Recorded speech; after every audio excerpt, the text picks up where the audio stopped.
Plusieurs manifestations pour dénoncer les sanctions de la CEDEAO ont eu lieu sur le continent. Au Mali, quelques centaines de personnes se sont rassemblées dans la capitale.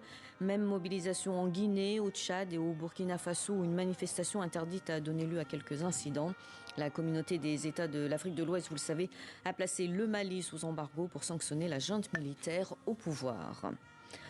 Au Mali encore, Barkhane est en deuil. Un brigadier du 54e régiment d'artillerie de hier, Alexandre Martin, âgé de 24 ans, a été tué samedi dans une attaque au mortier du camp militaire de la force française à Gao. 9 autres soldats ont été blessés.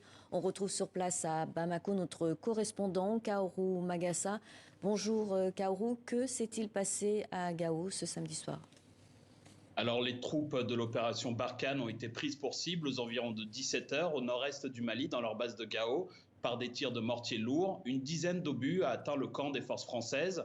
Et lors de cette attaque, vous l'avez dit en titre, le brigadier Alexandre Martin du régiment d'artillerie de hier a été tué, a annoncé l'Élysée ce dimanche. 9 autres soldats ont été blessés légèrement et pris en charge sur place. En réaction, l'armée française a envoyé des hélicoptères d'attaque à la poursuite des assaillants. Cette attaque n'a pas été revendiquée, mais selon l'armée française, il pourrait s'agir de membres du groupe de soutien à l'islam et aux musulmans, alliés à Al-Qaïda, qui évolue dans cette zone.